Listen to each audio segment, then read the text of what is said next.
Resumen de comisiones. Hola, ¿cómo están? Bienvenidos a una nueva edición de Resumen de Comisiones. Partimos contándoles que la Comisión Investigadora de Puertos aprobó su informe final de conclusiones y propuestas. La instancia reparó la importancia de contar con una autoridad logística portuaria para el desarrollo y coordinación del sector. Hay 4 ejes de conclusiones que son muy relevantes. Primero, la conclusión respecto de la necesidad de crear una autoridad logística portuaria nacional con capacidad de pensar el desarrollo logístico portuario de manera integral para todo el territorio nacional. Segundo, la necesidad de homogeneizar la legislación que rige hoy día para los puertos públicos, que también sea extensiva para los puertos privados de uso público. En tercer lugar, la modernización de la legislación laboral, acabando con los trabajadores eventuales puros, nivelando hacia arriba los derechos laborales del conjunto de los trabajadores y finalmente incorporar los cambios tecnológicos que se vienen en materia portuaria, avanzando hacia lo que se denomina los puertos inteligentes, que van a ser probablemente el gran futuro del desarrollo portuario. Pero se propone, hubo un proyecto de acuerdo que se aprobó hace algunos años, hace algún tiempo en la Cámara de Diputados, que se aprobó por amplia mayoría, en que sí es necesario redistribuir, no crear nuevos impuestos, sino redistribuir los actuales tributos que se pagan en los puertos para que algo de eso quede en las ciudades puertos, que son las que sufren las externalidades negativas de los puertos cuando están emplazados y operan no siempre en buenas condiciones. Esto naturalmente es una actividad un poco invasiva en una ciudad. Sobre todo alguna ciudad que además de, por la cercanía al mar, al borde costero, además del uso portuario, quiere convivir otras actividades como el pesquero, la actividad pesquera o la actividad turística, que son muy importantes. La Comisión de Agricultura analizó el problema de escasez hídrica en el país. La instancia debatió las consecuencias de dicha problemática con las presentaciones de la Federación Nacional de Agua Potable Rural, agricultores de los Andes, pequeños agricultores de Chimbarongo y desde la academia con decanos y docentes de facultades de agronomía. Tener una política, un gran acuerdo nacional que nos permita aumentar la inversión que tenemos hoy día en investigación, que es muy baja en nuestro país, y también aumentar lo que Chile está dedicando a la solución del problema del agua, en agua para consumo humano, agua para riego y también para el turismo. Es una crisis muy fuerte la que tenemos, que no se veía desde el año 68, el año 1914, que no habíamos tenido una crisis tan fuerte y Chile hoy día debe tomar una decisión. Y la Comisión de Agricultura, junto con nuestros invitados, especialmente de la Comisión de las Facultades de Agronomía, como también los usuarios de los APR, hemos tomado conciencia de que este necesita un cambio ahora. O sea, que se trata de establecer una investigación en el tiempo para tener claro cuál es la realidad en cuanto al recurso agua en todo el país, que es distinto en una región del norte, una región del sur, en fin. Eso es lo que tenemos que nosotros tener claro como Estado, que tiene que irse adaptando permanentemente en todo lo que es inversión también. Por aquí se hablaba que aproximadamente vamos a contar en cada década que va pasando con un 10% menos de agua, por ejemplo. Entonces la Comisión yo creo que entendió el problema y también se va a apoyar en cualquier decisión en lo que nos dice la academia, la investigación. La Comisión de Medio Ambiente analizó el impacto del proyecto Dominga en el archipiélago de Humboldt.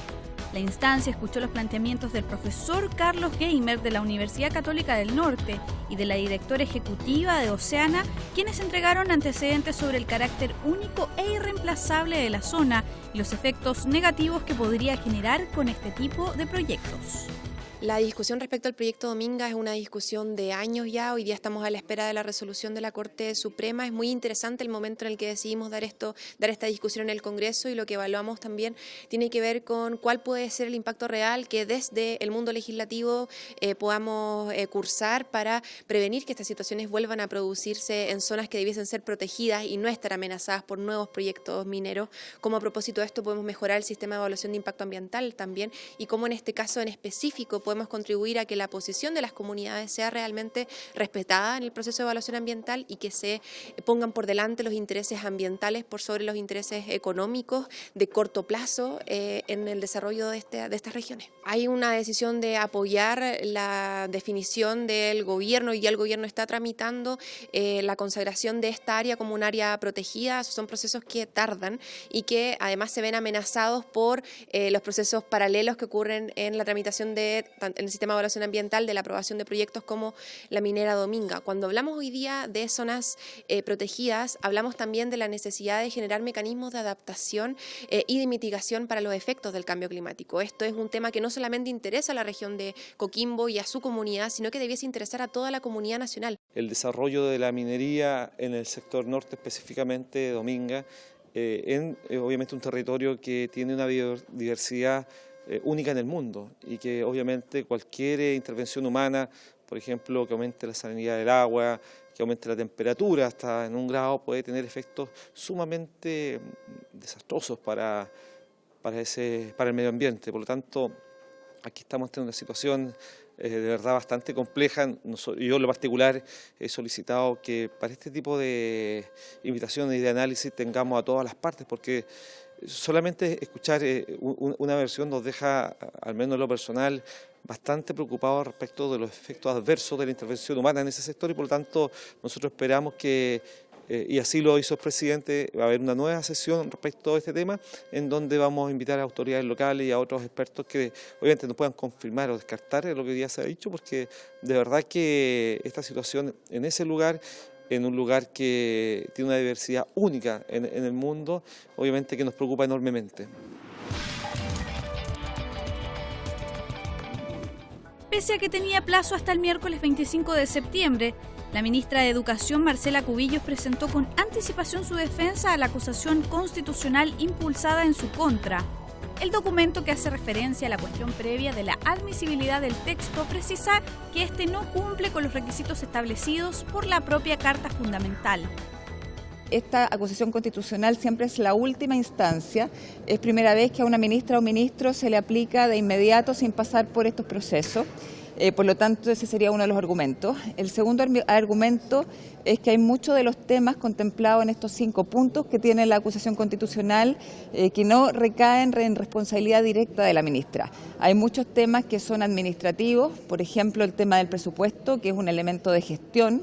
El presupuesto se ejecuta en diciembre de cada año y no a mediados de año, y es un tema, como les decía, de gestión que recae especialmente en el subsecretario y no en la ministra. Esto ratifica también los argumentos que hemos estado dando en el capítulo número 1, en donde nosotros mencionamos que la ministra ha estado en primer lugar mintiendo y además ha estado haciendo uso inadecuado de recursos y de medios públicos que son para informar, no para emitir juicios políticos, no para hacer fines propagandísticos. La ministra, siempre lo hemos dicho nosotros, tiene el legítimo derecho a pensar distinto, a modificar la ley, pero para eso hay caminos y vías institucionales, y cuando estas fracasan, la ministra no puede pretender vulnerar la ley y al revés hacer propaganda con recursos públicos de proyectos que en la práctica en la Cámara de Diputados fracasaron completamente, como el proyecto de admisión justa, que fue rechazado en la Comisión de Educación y también fue rechazado en la Cámara de Diputados.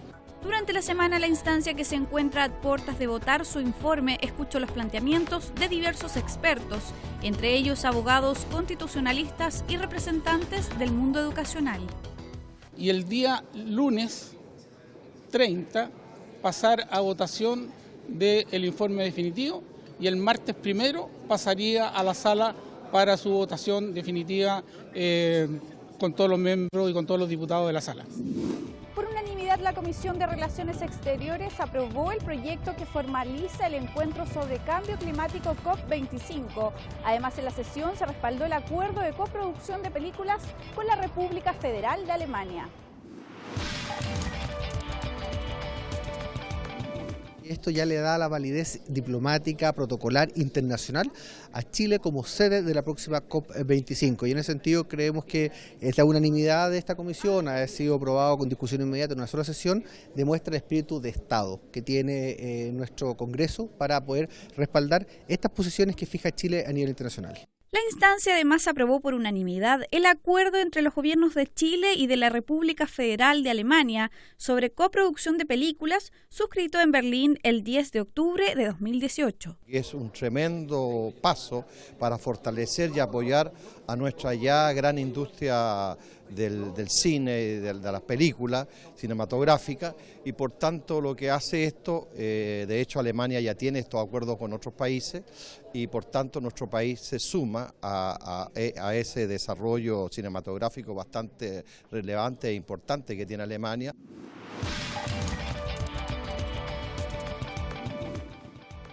Los integrantes de la Comisión de Gobierno Interior aprobaron el proyecto que modifica la Ley Orgánica Constitucional de Municipalidades en materia de convocatoria a plebiscitos comunales a requerimiento de la ciudadanía y de su carácter vinculante. El texto rebaja el número de firmas necesarias para convocar a un plebiscito del 10% de quienes votaron en la última elección municipal a solo un 5% y establece que para que tengan validez de referéndum necesitará que participe al menos el 60% de quienes hayan sufragado en el proceso electoral municipal más cercano. Finalmente se aprobó el proyecto de ley y los elementos fundamentales son que el número de firmas necesarios para convocar a un plebiscito bajó del 10% de quienes votaron en la última elección al 5% de quienes votaron en la última elección. Eso, por supuesto, lo hace mucho más accesible. De todas maneras, exige un número de ciudadanos importante en cada comuna. En segundo lugar, en el proyecto yo proponía un 50% de quienes votaron en la última elección para que el plebiscito sea vinculante. Después de un largo debate llegamos a un acuerdo del 60%. Sin perjuicio que es importante incentivar la participación electoral, era un porcentaje muy alto que está establecido imposible para poder convocar. También tiene que, y las minorías se tienen que respetar, pero no por eso podemos pasar por en alto que estamos en una democracia también representativa en que elige un municipio con sus concejales y en definitiva una decisión de una minoría puede imponerse por sobre una mayoría que eligió determinado alcalde con sus concejales. Por lo tanto, yo lo hice ver en la comisión, nuestra ley como está quedando es de las más permisivas de las democracias modernas. La biblioteca hizo un estudio respecto a las legislaciones, principalmente de Europa, que son los que más ocupan este mecanismo, y la chilena y algunos países de Sudamérica. Chile se asemeja mucho hoy día como estaba quedando a Perú, pero con la aprobación de hoy día la verdad es que nos escapamos mucho de eso y estamos quedando como las legislaciones más permisivas desde el punto de vista de los quórum para aprobar plebiscitos vinculantes.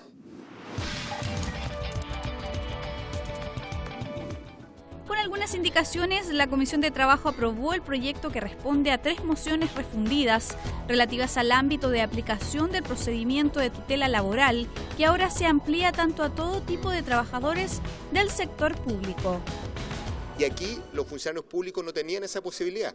Fue la doctrina, la jurisprudencia, la propia Corte Suprema la que en un fallo histórico justamente hizo posible esta vía directa por parte de los funcionarios públicos, y este proyecto recoge justamente esa herramienta legal que los pone a los funcionarios públicos en la posibilidad que frente a situaciones graves de violación de sus derechos fundamentales, de discriminación, pueden recurrir directamente a los tribunales sin esperar, por ejemplo, un proceso administrativo o sumarial, muchas veces lento, muchas veces cargado de subjetividad, para pedir el amparo de los tribunales. Estipular un procedimiento que pudiese estar encabezado por la Contraloría, en términos de que es la Contraloría al final la que vela por los servicios públicos. Muchas veces se piden predicamentos respecto de ciertas situaciones, y que pudiese la Contraloría, para evitar judicializar, y nosotros estimamos quizás la Contraloría podía ser un elemento mediador más rápido en su resolución. Dicha indicación fue rechazada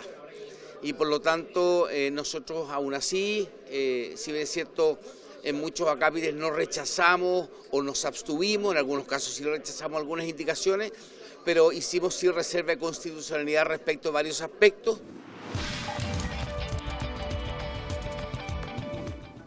Con la presencia del ministro secretario general de la Presidencia, Gonzalo Blumel, la Comisión de Constitución desarrolló el debate del proyecto que modifica la ley sobre el acceso a la información pública. Hay una norma que estamos discutiendo ahora que crea un comité consultivo que está integrado precisamente por los órganos que son objeto de fiscalización y control por el Consejo de Transparencia.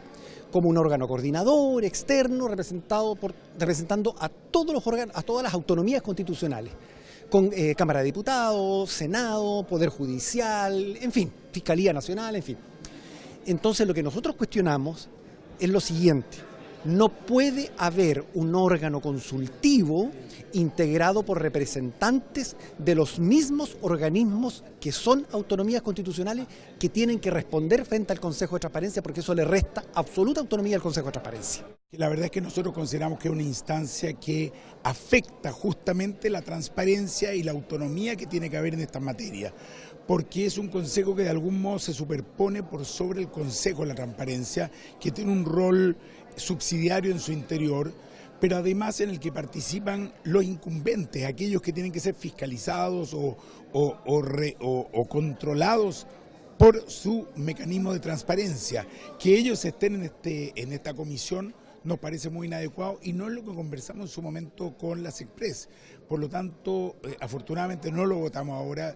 Yo fui el que planteé que me parecía absolutamente inadecuado que estuviéramos en un gallito por una mayoría circunstancial cuando hemos trabajado también todos juntos. En otra materia, la Comisión aprobó la idea de legislar del proyecto que modifica el Código de Procedimiento Civil para incorporar la medida precautoria de restitución anticipada de inmuebles en juicios de precario y determinación de arrendamiento y de comodato. La Comisión de Seguridad Ciudadana continúa votando el proyecto del gobierno que permite controlar preventivamente la identidad desde los 16 años. En su última sesión se respaldó la idea de asegurar la rehabilitación y reinserción de los menores detenidos.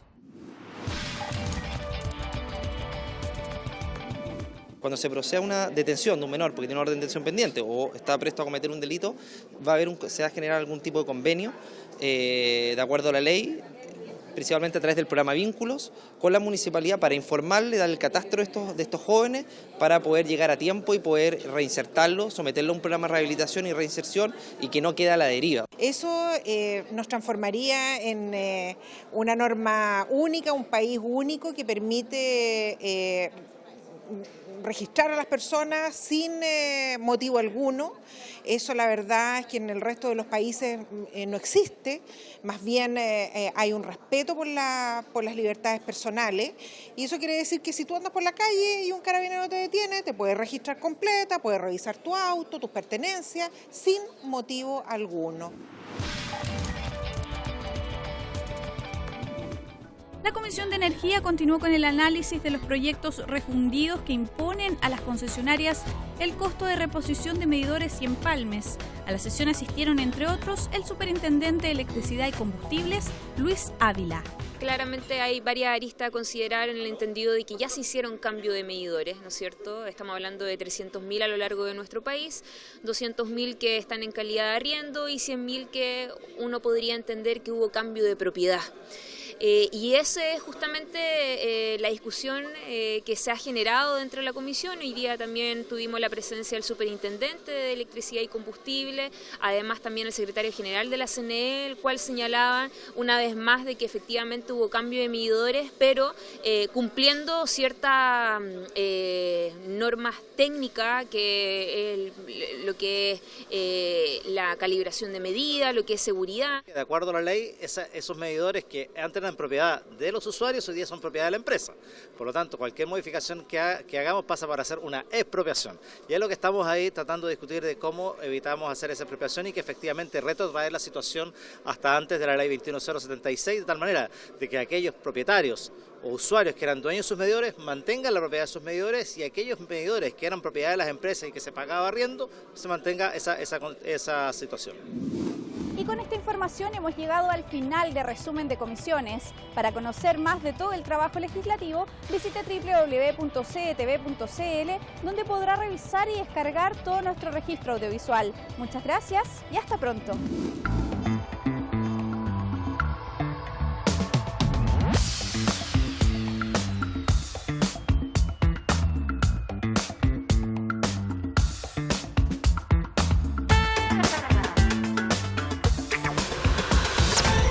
Resumen de Comisiones.